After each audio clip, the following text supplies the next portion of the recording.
Right, hello internet. Another disassembly video. We've looked a similar card of this in the past. This seems like a older version, beefed up model. So I don't know if the camera can pick it up, but this is an RX580 8GB Aorus model, as you can see. The previous one was just a regular RX model, I guess. This one features a backplate, this copper thing here in the middle actually has a heat pad behind it, dissipating heat from the PCB and the core itself to here, so it has a functional use. As you can see here, it has some RGB, fan stop, single 8-pin, and otherwise it's the standard dual fan card. On the back, nothing special, just the usual I/O ports. So yeah, let's open it, take some measurements, and yeah. So we're removing the GPU screws first. Gonna have a look at that thick pad at the back of this plate afterwards. Oh, it doesn't come out. Okay.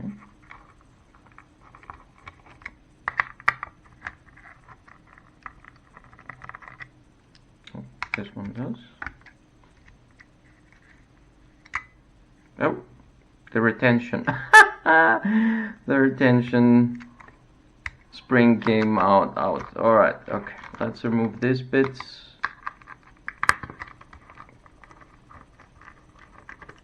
So on high performance, high-end models, the other two screws are underneath here. Yeah. Side screws? No. Let's remove this ones here. Oh, it doesn't want to come out.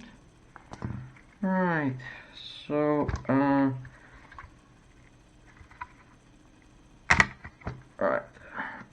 Especially in this model, the suction, the surface tension is between the memory, the core, and everything is a bit too much. So two pins here, one here, and one here, one for the RGB and the other one for the other RGB, and then there's lastly another one here which controls the fans. There, and this is the card. Obviously card is cleaned.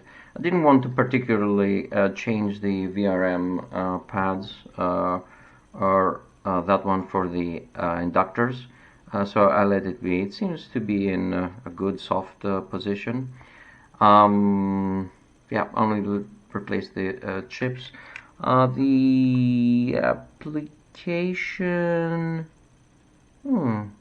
I didn't do a good job of application of doing the thermal paste application. See some weird blank spots there, so I'll do it again later. So let's put this by side. Nothing special here, but it seems a bit beefier due to the RGB here and everything. Otherwise, nothing special. So the card itself, as I was beginning to say earlier, the higher end, higher performance model will produce more heat. I'm not exactly sure about the core clocks on this one, if they're higher with in comparison with the higher resolution, higher performance modes in comparison to the other to the other RX 580s. But since I came across, oh, there's another one here.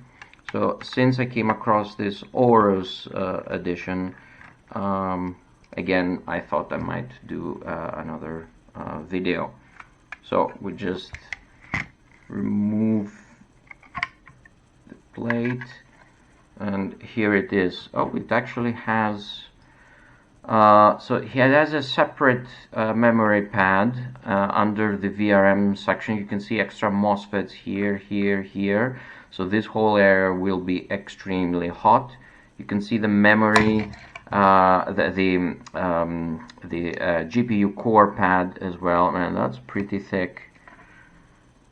Man, this seems like 2 millimeters, and this seems like 3 millimeters, if not thicker.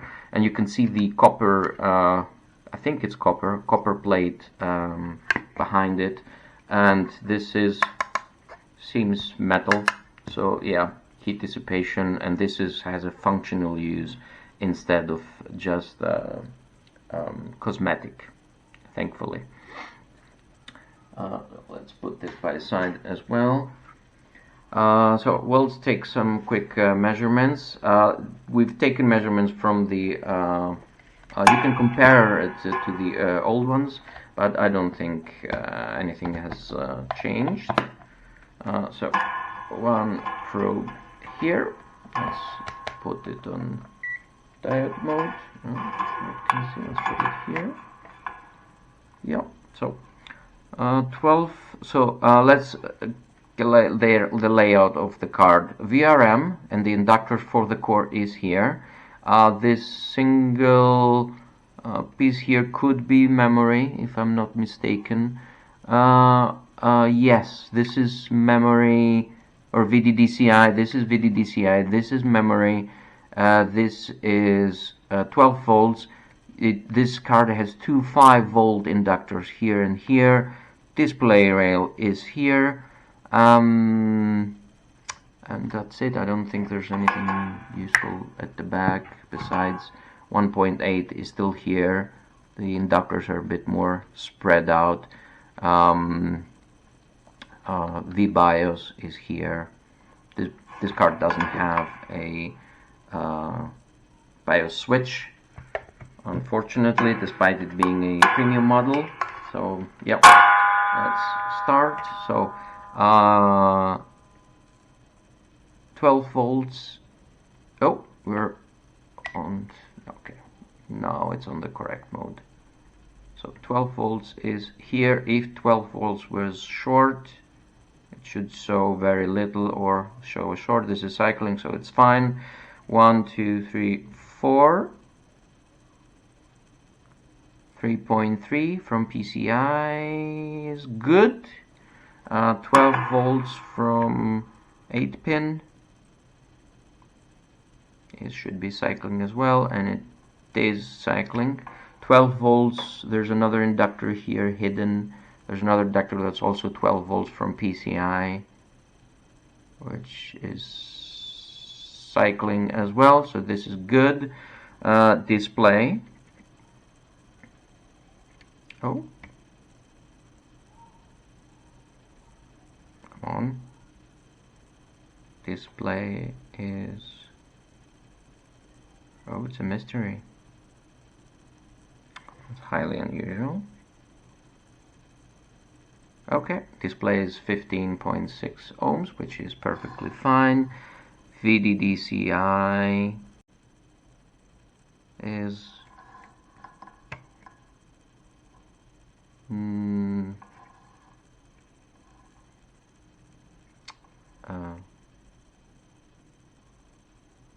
18.62, which is also fine. And this, with all these two inductors with all the phases here, should be memory. And it's 30, yeah, and that's fine as well. And 5 volts. I don't know which ones of these ones serves 5 volts. This is definitely ground, so it's either of the two legs here.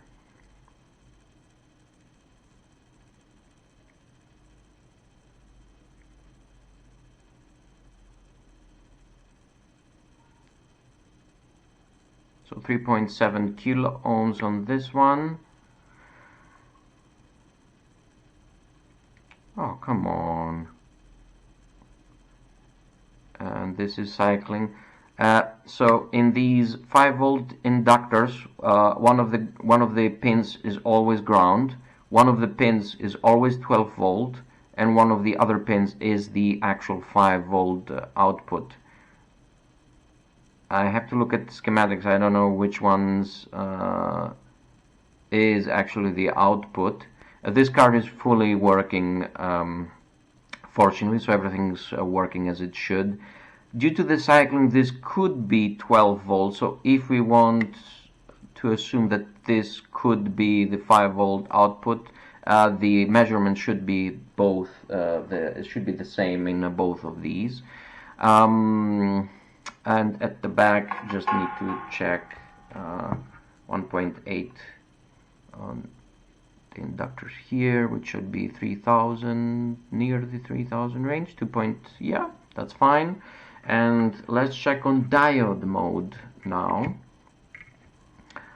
Let's flip these around, and we're gonna check on diode mode the PEX reset and the data lines. And diode mode is this one. So diode mode, first data line looks fine, second data line looks fine as well. And at the back, stick this here, and PEX reset first, that looks fine, and first data line at the back looks okay, and that looks okay. I don't know why the data line from the back and the front have different measurements, obviously because they're connected to different parts of the core, I'm guessing. But yeah, it's all different, and the PEX reset always shows if there's any issues with display and everything.